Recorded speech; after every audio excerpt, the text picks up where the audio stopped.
Ese bigenda gute iyo wanze gusura ngo urekurire umusuzi hanze? Ese umusuzi waba ujya hehe? Bigenda gute iyo wawufunze? Ese haba hari ingaruka zo kudasura nk'uko bikwiye?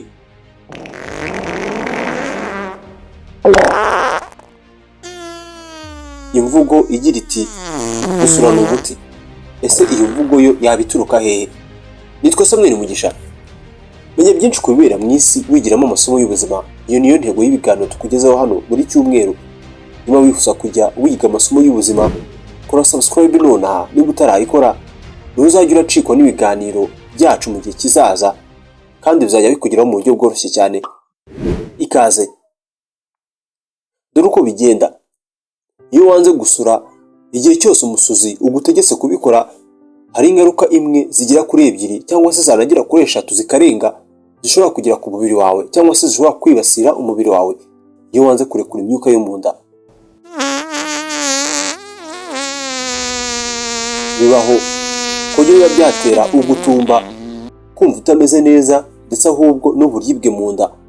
Uzumva amajwi y'ibintu bihinda cyangwa se byirukanka mu nda kubera ko gaze cyangwa se imisuzi izaba igendagenda mu nda.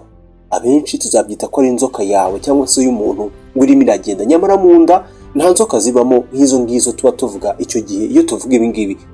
Iyo bitinze, imwe mu misuzi izatangira kwikusanya mu mubiri, buryo umubiri ubwawo utangira kunyunyuza iyo myuka cyangwa se imisuzi uyijyana mu maraso. Uko bigenda, imisuzi ubwayo izatembera igenda iruhukire mu bihaha. Ibihaha nabyo bizayisura mu mwuka duhumeka. Imisuzi biratinda igasohokera mu mwuka duhumeka. Ibyo bigatera abantu bamwe kunuka mu kanwa. Iyo bitanyuze muri izo nzira, inzira ziba zisigaye ni inzira ebyiri. Imisuzi bigomba gusohoka uko byagenda kose, uko wayifunga kose. Ibigomba gusohoka unayisuze n'ubundi, aho biba utanabizi nk'igihe usinziriye, cyangwa se ikaba yanyura mu gutura umubiri. Iyo usanzwe urwara indwara z'urwungano ngogozi, akenshi zaba zituma ukora cyangwa se urema gazi nyinshi mu mubiri wawe cyangwa se imisuzi, bizakubera bibi cyane kuko byongera amahirwe yo kwibasirwa n'indwara nka constipation cyangwa se gufungana mu nda, cyangwa se ukagira uburibwe bukomeye mu nda, ndetse ahubwo ugatumba. Ibibazo nk'ibyo ngibyo nubwo byateza ibibazo abantu, amahirwe ni uko gufunga umusuzi cyangwa se kureka ko usohoka uwurinda gusohoka bidashobora gutuma ugira ibibazo by'ubuzima byerekeye urwungano ngogozi bya burundu, bikwibasira burundu ubuzima bwawe bwose. Gusa gufunga umusuzi uwufunga kenshi ntabwo ari inama nakugira, kuko dore impamvu: biteza ibibazo ndetse no kubangamirwa, gutumba bihoraho, uburibwe mu nda n'ibindi bibazo, ndetse ubuzima bwo mu nda hawe burangirika. Indwara zirimo nk'iyitwa diverticulitis, indwara yibasira amara. Byose ni ibintu bitwibutsa kureka no kujya tureka umubiri ubwawo ukabaho uko waremwe.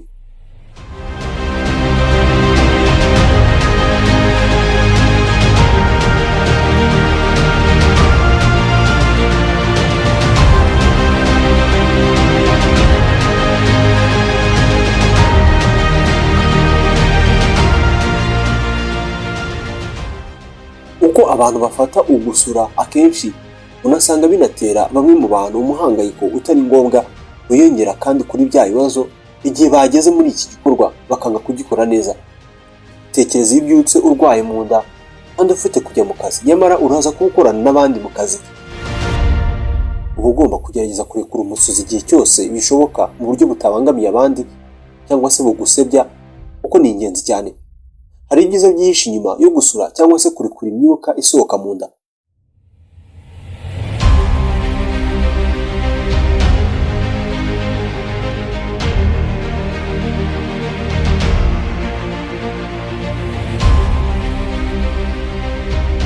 Waba uri kubikora nonaha cyangwa se igihe cyose wishakira, hari ibyiza bihereza umubiri wawe muri rusange, bitanga ituze n'amahoro.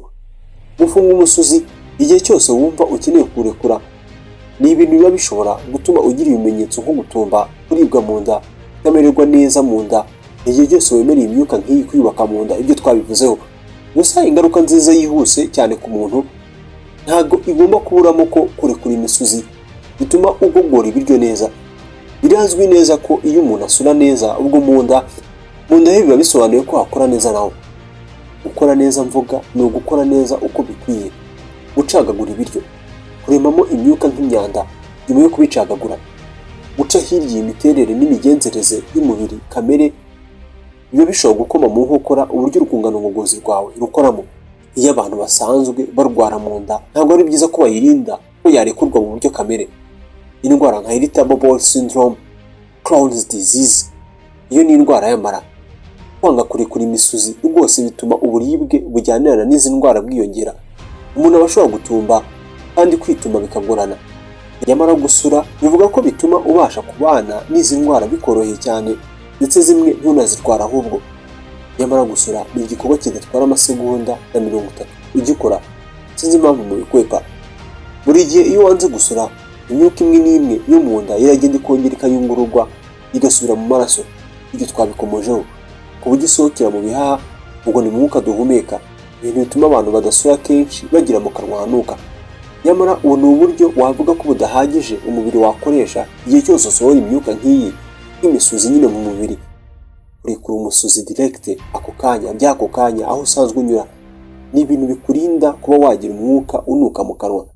Abantu bamwe ntibakunda gusurirwa impande cyangwa se kubikorerwa impande, nyamara gukomeza kurinda ko umwuka nk'uyu gusohokamo ni ibintu byakubangamira kandi bikaguteza ingaruka zikomeye. Jya ushaka ahantu heza n'igihe cyiza urekura umusuzi. Basi jya muri kwe, jya mu nguni ahantu runaka. Uguseka cyangwa se uzaguseka niwe uzaba ufite ikibazo, kuko burya gusura ni ikimenyetso cyiza ko umubiri wawe unakora neza.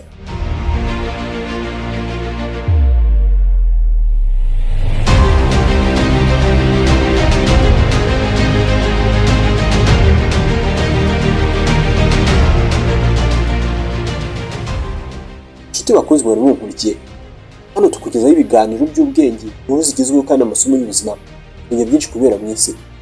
Niba tukiri kumwe wakoze iki kiganiro, manuka munsi y'video ukore subscribe niba utarayikora, andika ijambo rigira riti nohereza ibindi, nanjye ndashyiramo agatege dushoboye kubaha ibiganiro byiza by'ubwenge. Ntiwibagirwe guhereza ikiganiro like, unagisangiza abandi mubana mu magroupe n'abagenzi bawe n'inshuti zawe. Twasomera imigisha, n'abakunda mwebwe mushyigikira, naho ubutaha.